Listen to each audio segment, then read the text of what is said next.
Today on Homeworthy, we're pulling back the curtain of one of the biggest antique fairs in the country, Round Top, Texas. We'll be guiding you through the tent of one of the fair's most prolific antique dealers, End Salvage. Kaci Lyford, who started End Salvage with her husband Robert, shows us her favorite pieces in their collection this season. Enjoy!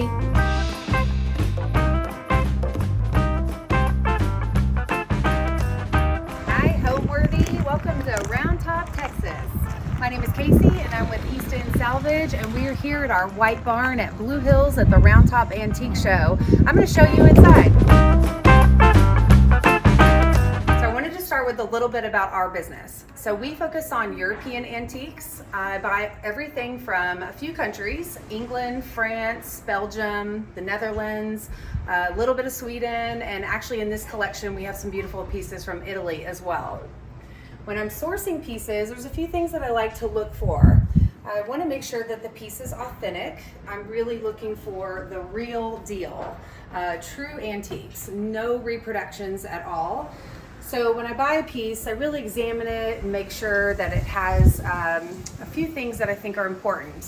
One, I want to make sure that the piece is made with sturdy materials. If it is a painted piece, I want to see character to it. I want to see the paint has fallen off and that it's originally old paint. With the stained pieces, I like to see character and different darks and lights within it. That also shows authenticity.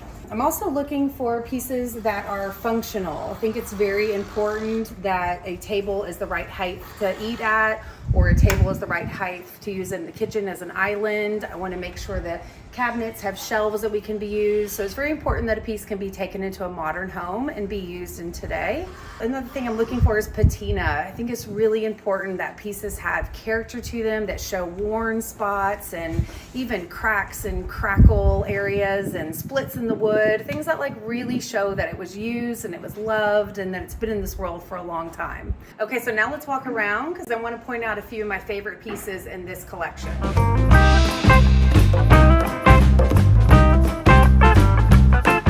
This must be my favorite piece. At least I've claimed it to be, and I said it out loud multiple times. So I want to talk about this. This is a screened cabinet. It's made out of oak. The frame is oak, but it has this beautiful old metal screening in it. And it would have been used as a food pantry. It was found in the northern side of France, and it was used at a farmhouse. I think it is beautiful even inside as well. It has these really large slatted shelves, so it has great storage. And I could see it obviously in a kitchen again, full of dishes, but I could also see it in a bedroom full of quilts or in a bathroom with beautiful fluffy white towels. I love this old book. It's dated 1645. It's from Italy. It just amazes me that something this old has lasted all of these years. These little pots were used for escargots, to serve escargot in restaurants in France. Okay, so I wanted to show you this piece.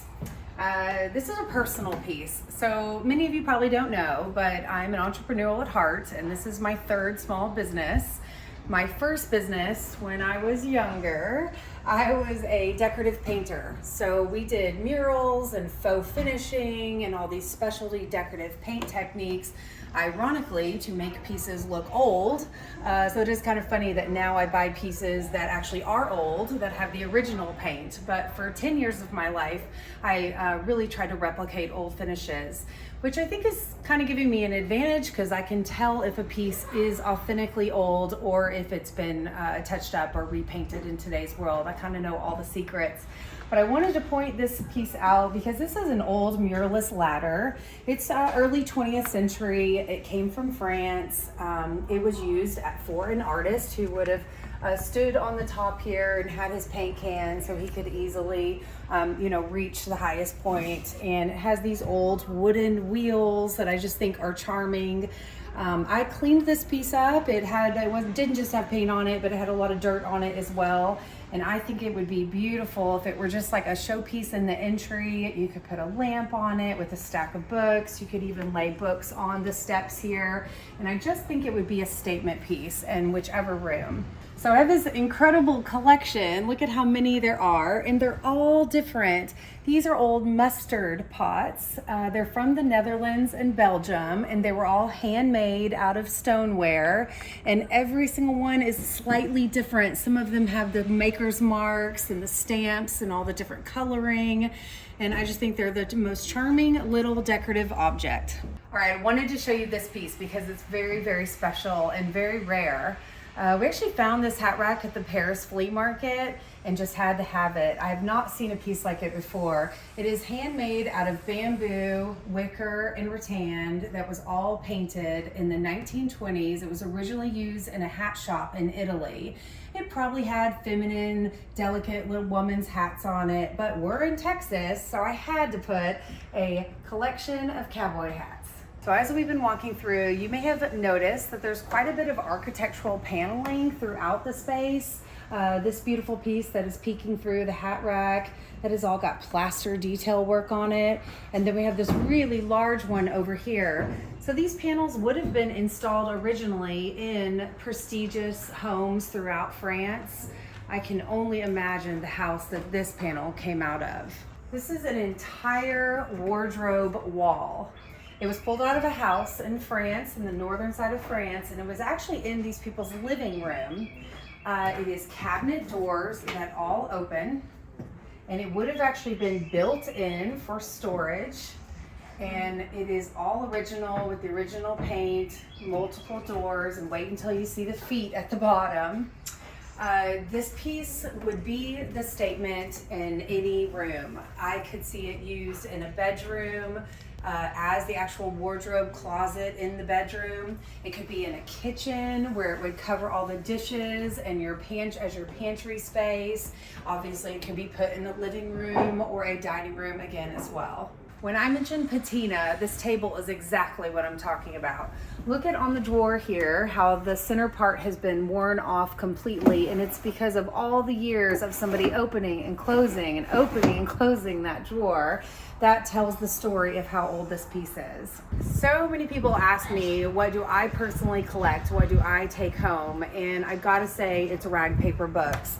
I love 18th century books from France, and they're beautiful handmade tattered paper edges and all the pastel colors. So this is something that I'm always on the hunt for. When we were in Paris earlier this year, we stumbled upon this amazing collection of pharmacy jars and just had to have them. I love how some of the labels are so worn, you can just barely read them, and some of them are brighter with the gold leaf still showing.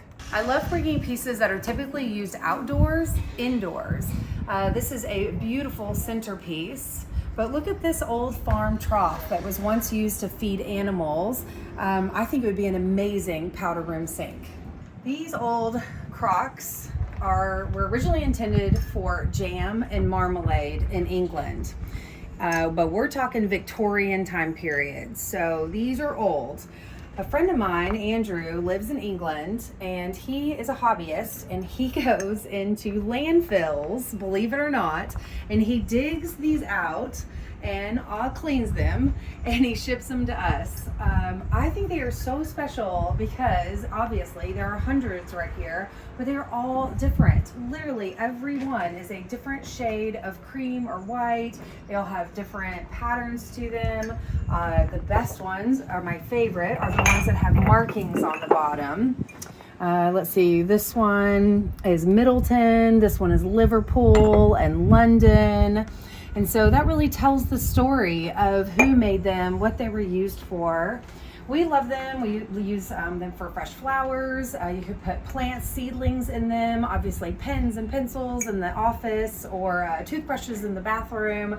There's a lot of uses for them, but I want to show you what we do with them that's my favorite use. I'll take you this way. So we repurpose these old marmalade jars into candles. My friend Renee, she hand pours each one with soy wax and all essential oils, so there's no nasty chemicals in these. And our signature scent is called English Moss because it reminds me of all of our travels through the Cotswolds in England. I love a good collection of French pottery. All of this pottery was made in the 19th century, and it was actually utilitarian pottery used for olive oil and olives. And although it was meant to be used indoors, we love bringing it outside in the garden for plants. Thanks for coming along with the tour. Again, my name is Kaci. I'm with End Salvage. Our little white brick barn here at Blue Hills will be open during the Round Top Antique Show. We're here every spring, fall, and winter. We would love to see you sometime, but if you can't join us in person, we have an online store and we sell on Instagram, and you can follow us there. See ya! Thanks for watching. Go to homeworthy.com for exclusive content and shopping guides.